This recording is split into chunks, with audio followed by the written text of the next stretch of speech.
Olá, pessoas lindas! Como é que eu tenho a cara de pau de vir postar um vídeo depois de, eu não sei, 2 anos sem dizer nada?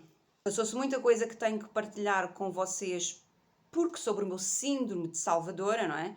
O intuito dos meus vídeos é justamente evitar que outro ser humano passe por aquilo que eu passei, se eu achar que foi ou que é efetivamente mau, que eu encontre uma solução que talvez seja útil a outras pessoas. Nessa linha, eu tenho outro vídeo em preparação sobre um aspecto que tem mais a ver com o meu filho, mas eu decidi postar este vídeo porque eu não aguentava mais não publicar e não alertar outros seres humanos para uma realidade que não tem nada a ver com aquilo que tenho falado ultimamente, mas que me absorveu muito do meu tempo. Foi uma das razões pelas quais eu me afastei. A outra é o outro vídeo que eu estou a preparar e que é bastante mais difícil preparar que este, mas eu tenho mesmo que partilhar tenho mesmo que vos dizer o que eu.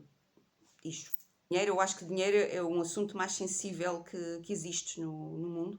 E neste caso não é apenas um aspecto que se relaciona com o dinheiro, é um aspecto que se relaciona com a sociedade financeira, com a banca, a nossa, dos outros países. E bora lá! Eu à minha mãe para falar comigo, porque eu era uma mocinha muito responsável, e porque tinha as minhas contas nisto pagas, e porque tinha a minha casa, e porque era tão responsávelzinha. Se eu podia ser fiadora, eu acho que é assim que se diz na maioria do mundo que fala português, é fiadora. Também é conhecido como garante ou garantia pessoal. Na compra de uma habitação do filho de uma amiga da minha mãe. Olha só, embrulhada.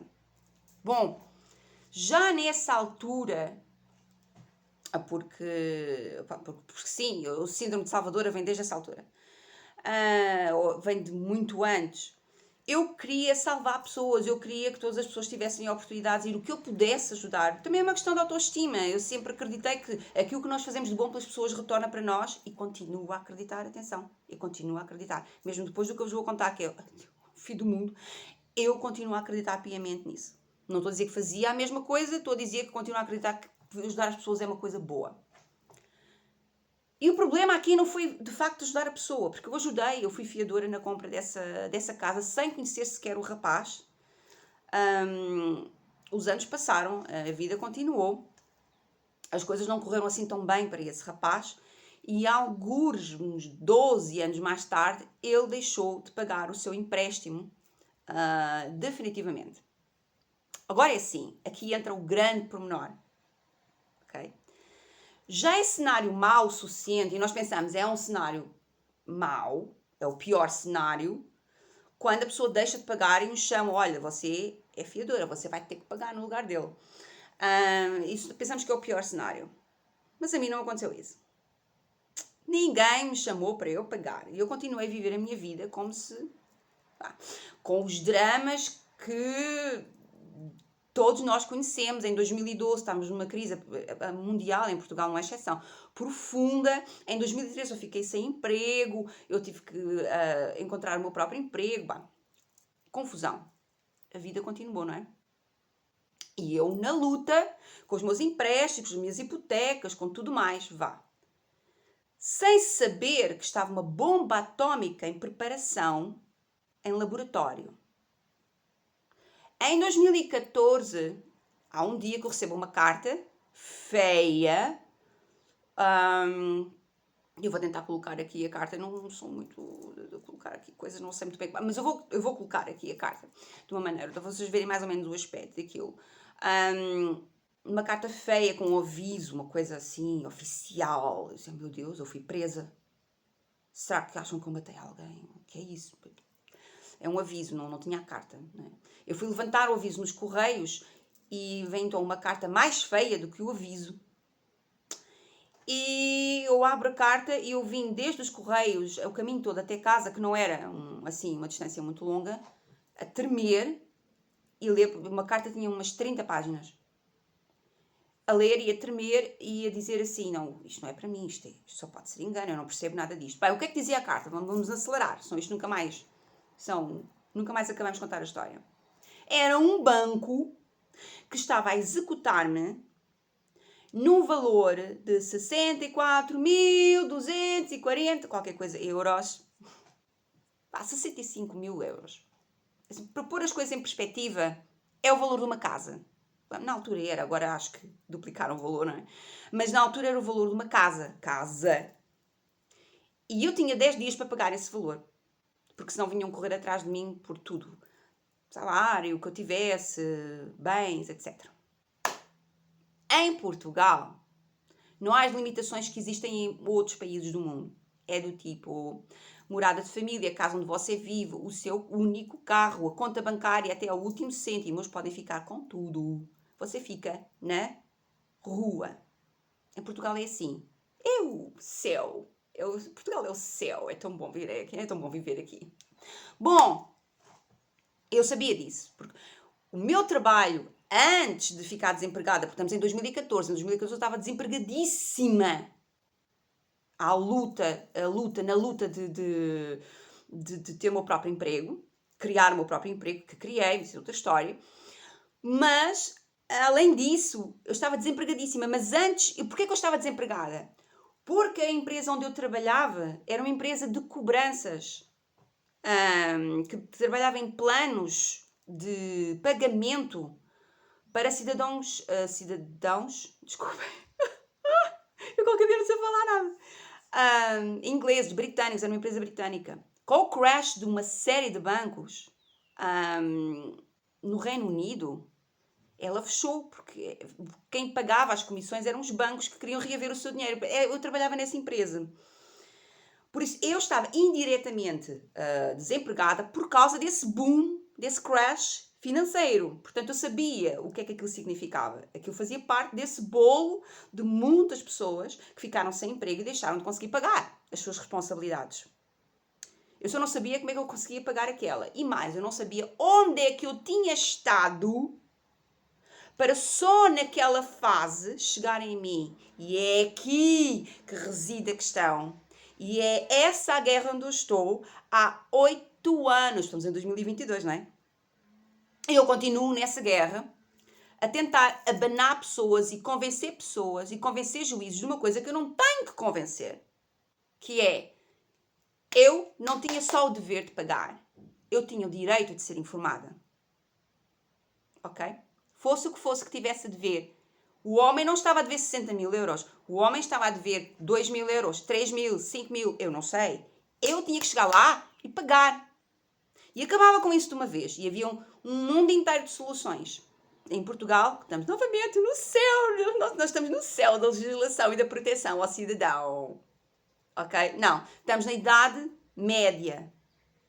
Em Portugal, trata-se o ser humano como se estivéssemos ainda numa ditadura. Só que quem está na ditadura não está no governo, está nos bancos e está nas grandes empresas. Ponto. É assim que funciona. Por isso é que eu estou a gravar este vídeo. Porque a minha revolta não é só o que estão a fazer comigo. A minha revolta é que nós vamos ao Código do Processo Civil, que é o código que gera as questões que estão a ser trabalhadas em tribunal, da forma como elas têm que ser trabalhadas em tribunal, que existe o Código Civil, que é o Código da Sociedade Civil, mas existe o Código de Processo Civil, que é o que os tribunais têm que fazer acerca. Basicamente é isso. E nesse código estão lá todos os mecanismos de proteção. O que é que não podem fazer, que uma pessoa não pode ser executada sem uma causa ser justa, sem haver um título executivo válido. O que é que eles fizeram ao longo destes 8 anos? O que é que eles não fizeram? Ok? Então é assim, desempregado eu tinha direito a uma coisa chamada apoio judiciário. Fui pedir.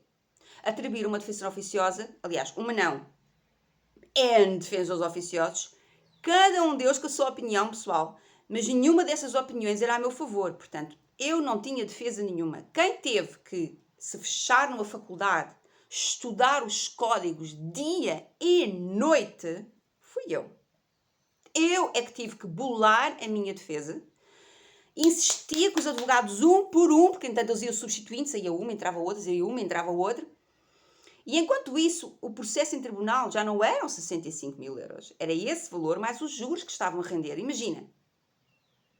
O banco deixou, coitadinho, de ter um crédito pago pontualmente à taxa que tinha sido contratada anos antes, para ter este processo a vencer 11%. 11%, vocês terem uma ideia, é mais do que se cobra atualmente na compra de um carro, muito mais do que se cobra atualmente na compra de uma casa. 11% é muita coisa.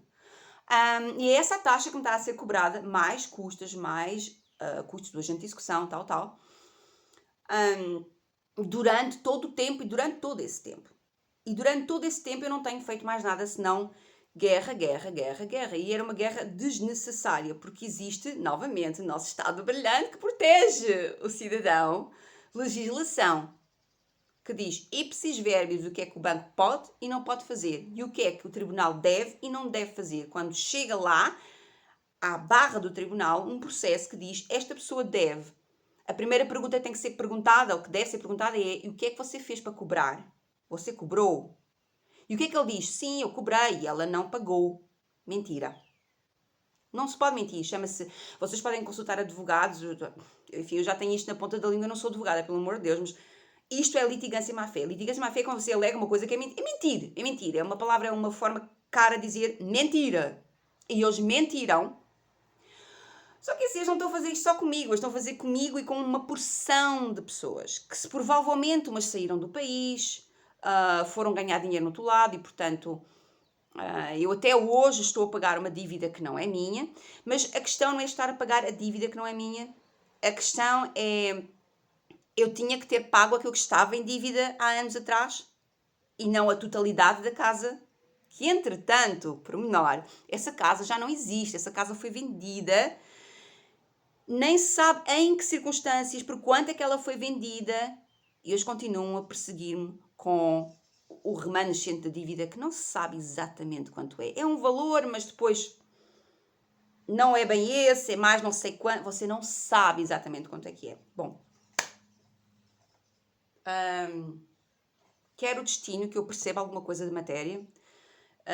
E quando a minha vida voltou ao normal, e a vida de todos nós voltou ao normal, e voltámos a encontrar emprego nas nossas áreas, etc. Por onde é que eu fui trabalhar? Cobrança! Cobrança de créditos! Meu Deus, é um assunto que me persegue! E o que é que eu comecei a fazer? Que eu fiquei tipo... O universo está a brincar comigo. Oh, meu Deus, olha aqui, estou iluminada e tudo.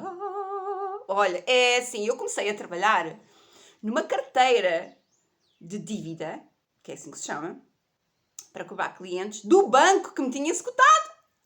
O que é que eu ia dizer? Eu não posso trabalhar com este banco. Sabe porquê? Porque eles estão-me a perseguir há 8 anos com uma dívida. Ela não existe, esta dívida não existe, eu estou inocente.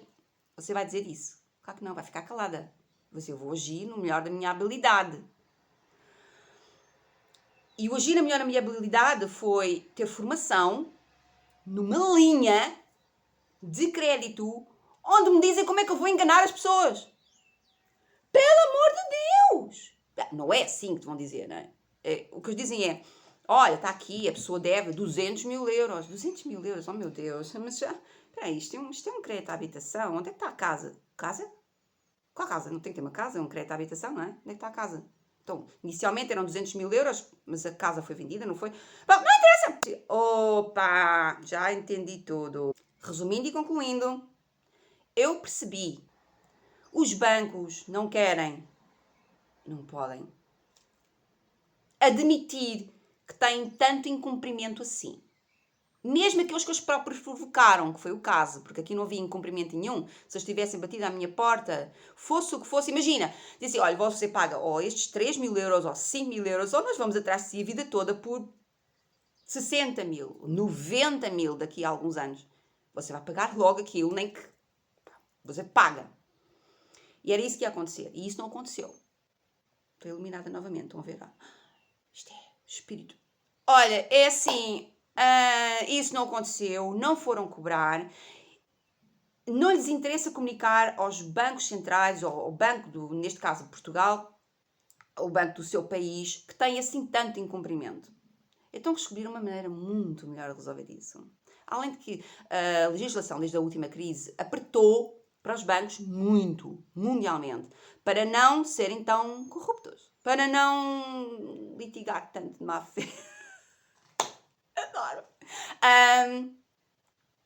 E então, como a legislação apertou muito para os bancos, dizem, como é que a gente vai sair disto? A gente tem que fazer dinheiro. Como é que a gente vai fazer dinheiro? Ah, já sei. Vamos vender os créditos a uma empresa normal, um Zé da Esquina, porque esse Zé da Esquina não tem legislação nenhuma e, portanto, pode fazer o que entender. Vocês acham que mudaram a legislação? True. Verdade. Mudaram a legislação para permitir, e não foi há muito tempo, posso dizer-vos qual é a legislação, que os bancos pudessem agarrar nas suas carteiras de desgraçados miseráveis que estão com problemas de pagamento, como é o caso do dono da casa do qual eu fui fiador, e vendessem a uma empresa. Mas não é para essa empresa só fazer cobrança. Normalmente seria para fazer cobrança. Não, eles venderam. E essa empresa começa a assumir o papel do banco. Mas só a parte boa, né? Só a parte que cobra. A parte que cumprir legislação, babau. Não tem que cumprir, porque a legislação quem tem que cumprir é o banco. Acham bem? Não. Não está correto. E como não está correto, nós que temos processos em tribunais e que o nosso nome lá está, e somos responsáveis por eles, temos o direito de nos manifestar contra essa venda. E dizer assim, não vai vender coisa nenhuma, não concordo. Porquê? Porque a lei nos dá o direito de... Podem consultar no advogado novamente, podem consultar o tal Código de Processo Civil, legislação do vosso país, consultem, mas é mesmo assim. A lei dá-nos o direito de dizer assim, eu não concordo com essa sessão porque isso vai piorar a minha posição, porque o meu credor, quem está acima de mim a cobrar isto é um banco. Pelo mal ou pelo bem, tem alguma legislação que proíbe de fazer alguma coisa. Ou seja, no meu caso, proíbe teoricamente, porque o tribunal deixou fazer tudo. Vender, comprar, não sei o quê, tratar mal, injuriar, mentir, deixou fazer tudo impunemente. Passar prazos, é loucura. Mas que existe a lei, existe. E algum dia ela vai ser cumprida porque ela vai ser cumprida. Se for uma empresa cessionária, chama-se cessionário de crédito. Se for uma outra empresa, um Zé da Esquina, vocês não sabem quem é, normalmente, aquilo quase não tem personalidade. É tipo uma empresa criada num vão de escada com uma morada que, entretanto, deixou de existir. Porque isso pode acontecer. Normalmente nem é do vosso país, é de outro país qualquer louco, assim, uma offshore, uma coisa qualquer. Vão lá correr atrás dessa empresa a pedir responsabilidades. Ela nem sequer existe. Não deixem isso acontecer. Nem pensar. Nem pensar. Bom, isso aconteceu comigo. Fica mal estar a falar assim das pessoas, não é? Pois é. Pois é. E o que é que vocês dizem assim? Ana, o que é que você fez para resolver isso? Está viva, não está? O que é que aconteceu? Então vá. Eles já tentaram de tudo, meus amigos. De tudo. E eu, claro, que contrapus de tudo. Quando os advogados não agiram, eu agi no lugar deles. Quando o tribunal proibiu, eu disse que, o tribunal proíbe, então, mas eu vou pedir na mesma. Eu vou reclamar para o Banco de Portugal, para o Conselho de Administração do banco em questão, eu vou reclamar para a Rede de Apoio ao Endividamento, eu vou reclamar para a União Europeia, eu vou reclamar para o Tribunal Europeu. Fiz tudo isso. Como é óbvio, pela complexidade, a coisa não é assim tão complexa. É complexa só no aspecto em que temos uma guerra de David contra Golias, não é? Então, é uma pessoa muito pequenina e nós, por norma, sabemos que o mais inferior, o mais prejudicado, o mais pequeno, tem o benefício da dúvida sempre. Aqui não. Aqui não tem o benefício da dúvida. Aqui estão a esmagar o mais pequeno e a retirar completamente a voz ativa de falar. Mas tipo, cara podre, você envia uma oposição, não recebe, você envia um recurso, eles multam, eles represaliam, eles não atendem o telefone, eles fingem que não receberam correspondência. Tribunal, estou a falar, órgão de soberania, tribunal. Português, hein? Não é no Quénia ou no Congo. Não, é aqui, Portugal. União Europeia. Para não falar demais, porque apesar de tudo eu tenho um processo ainda em tribunal e eu não vou chamar nomes às pessoas, eu não vou dizer o que é que eu acho que eles estão a fazer, se bem que se vocês estiverem a ouvir o que eu estou a dizer, e eu vou deixar links para uma série de coisas aqui em baixo para vocês poderem consultar, pelo menos quem está em Portugal, poderem consultar e perceber o direito que vos assiste. Eu não vou editar muito este vídeo porque, bem, para já não vou ter tempo, é importante que este vídeo vá para o ar, é importante que as pessoas saibam o que lhes pode acontecer. Sim, todos os sítios, em todos os locais, há pessoas muito boas. Eu conheci pessoas incríveis a trabalhar neste banco. E outros. Eu conheci advogados incríveis houve um advogado que me salvou das garras da morte. Porque houve um dia que o terrorismo foi tão grande, a sensação de perseguição, a iminência da perda da minha casa. A minha filha era pequena, na altura não vi ainda Diogo, só via a Catarina, ela era pequenina na altura. Eu fiquei sozinha, porque quando vocês estão nestas situações, aí você descobre quem é o seu amigo, verdadeiro, de verdade. Haviam pessoas que me disseram mais tarde, eu nem queria falar contigo, eu tinha medo do que eu ia ouvir. Se calhar tinha medo que eu lhes pedisse dinheiro. Tens aí 65 mil euros, aí 65 mil, orienta. Vá, 60. Não, nem pensar nisso. Eu fui estudar, fui lutar, junto das instituições junto das quais eu podia lutar pelo cumprimento da lei. No caso, em Portugal, o cumprimento da lei 227/2012, ou Decreto-Lei 227/2012, desculpem, que obriga os tribunais, aliás, que obriga os bancos, e depois, porque os tribunais é que têm a tutela do direito, os tribunais, a aplicar aquela lei. Se ela não tiver aplicada, ela tem que ser aplicada. No meu caso, ela não foi aplicada, não obrigaram ninguém. Eu sou, sou uma particular, mãe de família, pessoa normal, não era uma empresa, não era um órgão de Estado, não era nada. Eu era uma pessoa, cliente bancária, como tantos de nós são, tinha que ser acolhida, abarcada por aquele regime, se chama PERSI, dessa tal lei, 227 de 2012, em Portugal, que obriga a uma negociação extrajudicial. Não pode ir para tribunal sem dizer, você tem que pagar isto, vamos dividir isto em tranches, como é que você quer pagar, como é que vamos fazer, como é que vamos resolver. Este diálogo tem que existir. E ele não existiu. Partiram para a agressão, e nem sequer foi logo, partiram para a agressão 2 anos depois, acumulando dinheiro. Aquela taxa de 11% que eu falei lá atrás.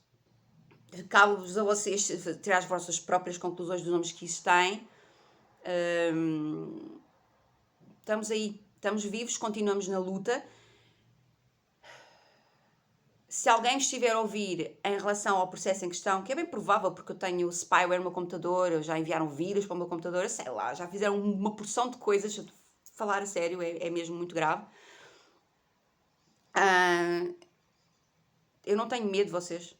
Foram vocês que me ensinaram a ser assim. Foram vocês que me ensinaram a lutar.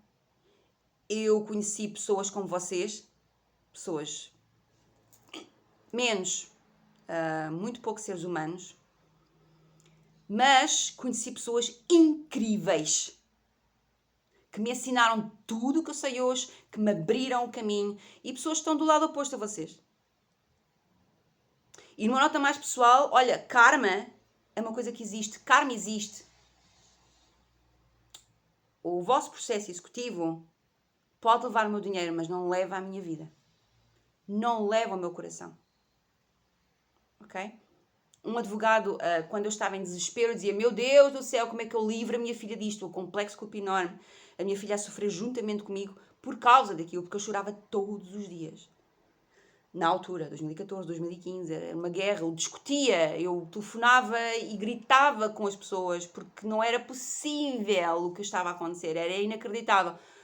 E fui falar com esse advogado, o que é que eu posso fazer? Então, e se eu morrer? Eu dizia, não morra! Eu dizia, não morra! Ele viu o meu desespero, então eu acho que ele tentou salvar-me das garras da morte, e eu disse, não vale a pena morrer. Vai morrer porquê? Não. Sabe porquê? Porque se você morrer, isto aqui vai ser herdado pela sua filha. Você não quer isso. E eu digo, pai, acreditei, não é bem assim. Mas obrigada, advogado maravilhoso. Eu não me lembro, doutor António, eu não me lembro o nome dele. Obrigada, advogado maravilhoso, porque me salvou das garras da morte naquele dia. O que interessa é lutar, olhar para a frente, é só dinheiro. Há muito, muito, muito mais coisas na vida além disso. A vida sorriu-me tremendamente. Eu hoje trabalho numa grande empresa que tem conhecimento de tudo aquilo que se está a passar, 100% ao meu lado. Um banco, mas que lá está, como todas as entidades, tem pessoas muito boas, tem pessoas muito más. E essas pessoas muito boas dão uma mão e dizem, opa, vamos fazer tudo aquilo que nós podemos para te ajudar, até porque Como vocês sabem pelos outros vídeos, eu tive que fazer muito mais coisas da vida, não foi só isto, e tive a minha cabeça muito ocupada. E continuo a ter a minha cabeça muito ocupada com outras coisas, porque a vida é mesmo assim. E é isso, eu espero que isto vos ajude. Se quiserem, deixem algum comentário, se precisarem de alguma informação, se estiverem na situação. Eu deixo-vos o meu e-mail para podermos trocar e dizer tudo o que eu fiz, que foi 1 milhão de coisas. 8 anos de luta é muita coisa, tá? Não dá para escrever, não dá para pôr num vídeo.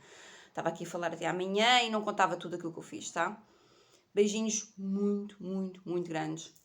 Se estiverem nisto, muita força. Não se deixem ir abaixo, atenção. Uf. Assim, morte ou desespero ou fazer os nossos filhos pagar por isto é a última coisa que nós devemos fazer. Okay? As pessoas à nossa volta que nos dão a mão são a coisa mais preciosa que nós temos, incluindo os nossos filhos, claro, principalmente os nossos filhos e as pessoas que nos amam. Eles existem, eles estão lá. Acreditem que estão. E as outras pessoas desta grande comunidade, não sou só eu, somos muitos, totalmente negligenciados, marginalizados pela justiça, porque pelos bancos a gente são bancos, são vigaristas, a gente já sabe. Agora, a justiça, os tribunais, muito mal. Muito triste. Não foi por isso que morreram pessoas a lutar pela democracia no mundo inteiro, tá? Não foi por isto. Ok. Beijinhos. Quando uma entidade, como um órgão de soberania, um tribunal, protege uma situação assim, não é de ânimo leve. E quando você questiona, pergunta por escrito, por telefone, eles só conseguem manter esta fachada se negarem o acesso, se mentirem, se desligarem chamadas, se tratarem com hostilidade. Se você insistir, você vai lá, apresenta os seus grandes livros e não, eu tenho o direito, olha aqui, o direito, eu tenho direito à informação. E dizer, não tenho direito, então eles vão tratar mal. Então isso gera uma bola de neve de situações complicadas, todas elas registadas. O que está por escrito está registado e o que está contactado está registado também. Então é aí que surgem estas situações em que a guerra torna-se quase pessoal e então os ataques que nos fazem a nós, aos sistemas informáticos, telemóveis, etc., são pessoais também. E é por isso que eu venho fazer estes parênteses. Vocês vejam só ao ponto a que chegam órgãos que deveriam ser dotados de um comportamento magnânimo, um comportamento legítimo, um comportamento respeitável. Por isso, eu queria deixar esta mensagem, porque por oposição ao mais elementar direito à informação, por oposição a termos alguma resposta, algum documento, apontar a direção para algum normativo que nos explique a razoabilidade daquilo que está a acontecer, é uma coisa, mas não, aquilo que nós temos aqui é total intransparência, total obscuridade, uma organização estranha,